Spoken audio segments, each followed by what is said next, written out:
Mesdames, Messieurs, bonsoir et bienvenue. Je reçois aujourd'hui, en ce jeudi 19 mars, M. Roberto Blondin, maire de la municipalité de Sainte-Thérèse, pour faire le point naturellement sur l'ensemble des mesures qui ont été mises en place pour la COVID-19. Alors, tout d'abord, bonjour M. Roberto, ça va bien? Oui, ça va quand même pas si pire. Malgré la situation, on ajuste les choses en conséquence? C'est bien ça, oui. En ce qui concerne les services à la municipalité de Sainte-Thérèse de Gaspé, est-ce qu'on peut dire que l'ensemble des services sont en cours de réalisation, que les choses sont sous contrôle?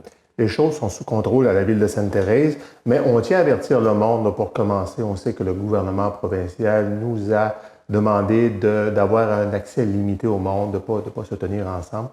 Pour cette part, on demande à la population de Sainte-Thérèse de ne pas venir à la municipalité. Tout ce qu'on va faire, c'est que par les accès normaux d'institutions financières, que ce soit accès ou ça, vous pouvez payer vos comptes de taxes. Ou si vous avez un questionnement, une réflexion, qu'est-ce qu'on fait la ville, vous pouvez directement appeler la ville le directeur Luc Lambert pour avoir plus d'informations. Puis moi, je suis là tous les jours. Vous pouvez m'appeler.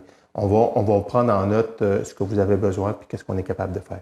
En ce qui concerne l'administration générale, tout va bien aussi? Il n'y a pas d'inquiétude à avoir? On va bien et on a une belle harmonie. Vous savez bien sûrement que M. Moreau vous a dit l'entente qu'on a eue entre Grande-Rivière, Sainte-Thérèse et Percé. On se prépare à toute éventualité au niveau de nos travailleurs puis donner le même service à notre population.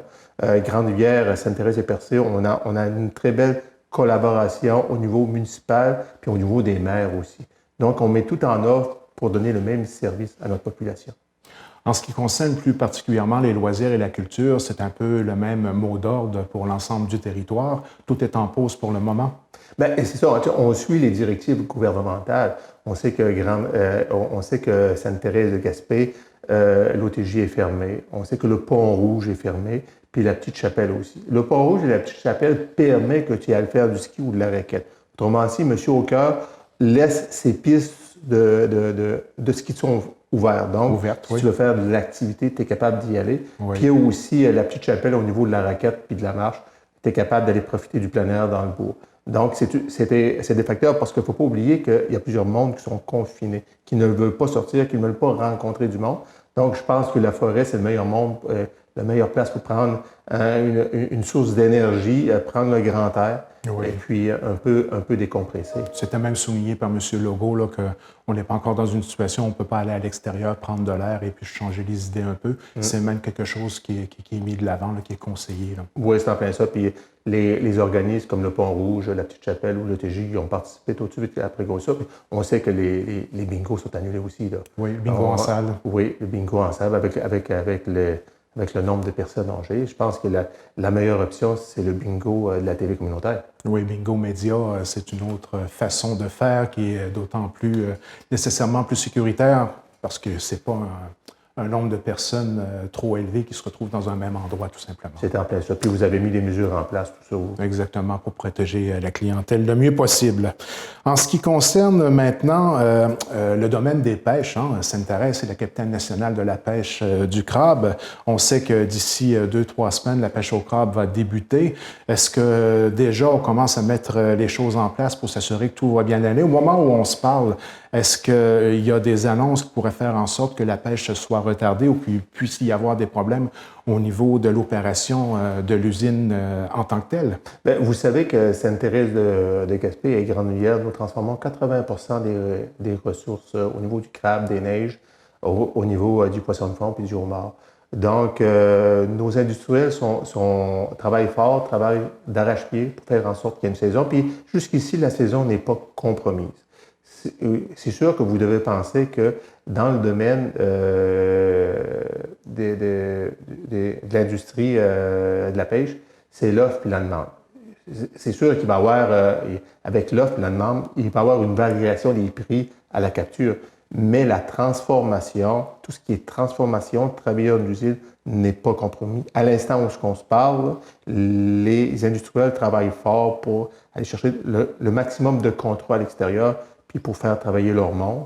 J'ai eu la certitude et j'ai eu la confirmation. Mais vous savez comment ça évolue dans le temps. On ne parle plus de semaines, On parle de jours ou d'heures des choses qui peuvent changer, mais jusqu'ici, tout est sous contrôle, puis on donne tout le support nécessaire, possible, qu'on peut apporter aux industriels pour leur aider à réaliser ça, parce que c'est notre force. Puis dans ces moments d'incertitude, il faut que la population travaille, prenne une vie, parce que c'est l'activité économique. On a deux activités économiques principales.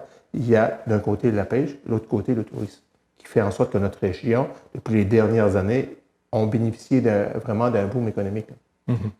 Donc, peut-être en terminant, M. Roberto, rappeler à la population le message que l'on veut véhiculer, bien sûr, de prévention par rapport à la façon d'agir en tant que citoyen.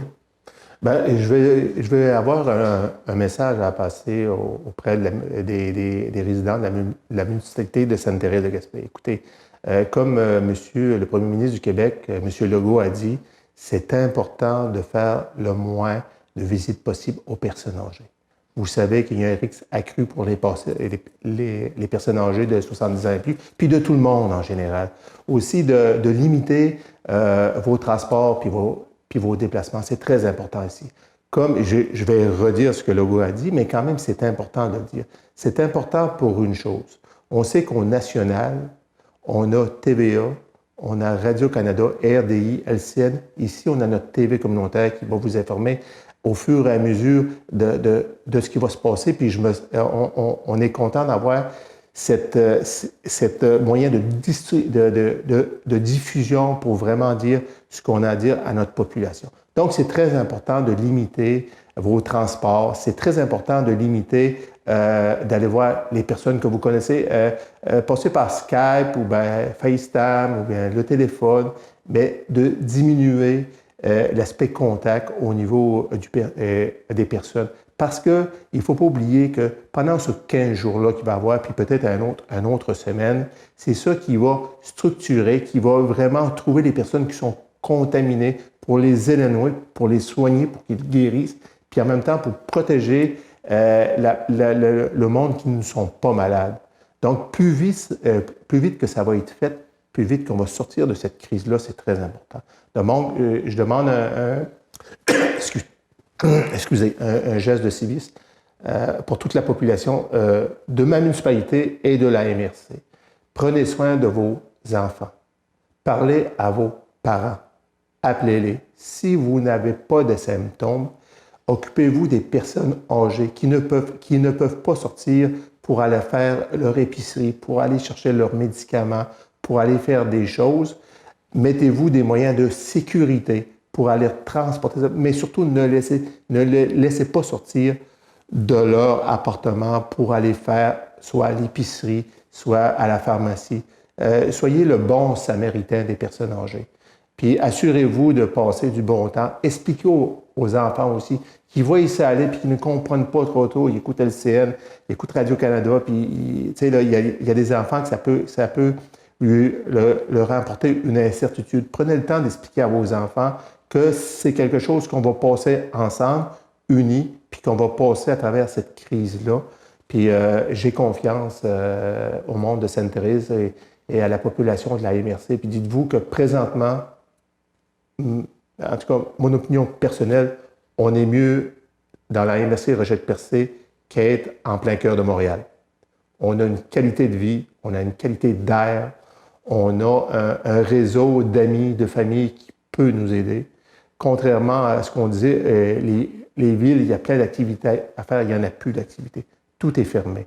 Nous autres, on a quand même un noyau de commerce qui sont encore ouverts, puis qu'on est capable de faire des activités extérieures gratuitement. Donc, en prenant notre mal à patience, en faisant en sorte de respecter ce que le gouvernement provincial dit en termes de distance, en termes d'hygiène, en termes de se laver les mains, 4, 5, 10 fois par jour, personnes âgées, les aider, pas aller les voir, on va faire en sorte qu'on va sortir de cette crise-là. Puis j'ai confiance que la Gaspésie va sortir grandie de ça. Ce qu'il faut retenir, c'est d'être solidaire des mesures qui ont été mises en place par le gouvernement du Québec. Et on peut confirmer à la population qu'on va se rencontrer de façon hebdomadaire, au minimum, pour faire le point là, sur l'évolution des choses et s'assurer que la population est bien informée et surtout que l'information circule parfaitement bien. C'est très important. Puis je tiens à vous remercier, la TV communautaire de Grande-Rivière, parce que ce qu'on va faire ensemble pour rassurer le monde, là, vous allez être notre RDI notre TVA de notre MRC parce que ça va être des nouvelles locales. Qu'est-ce qui se passe dans nos municipalités? Et les nouvelles qu'on a, parce que vous allez avoir un lien privilégié avec les maires, où on va suivre l'événement, puis on va pouvoir renseigner la population à travers la TV communautaire de Grande-Rivière. Puis ça fait en sorte que quand on dit la vérité, quand on informe le monde sont moins soucieux, puis il y a moins d'angoisse. Ça fait que c'est ça qu'on veut faire, nous autres, informer au maximum le monde pour avoir un état des lieux juste. Merci beaucoup, M. Blondin. C'est moi qui vous remercie.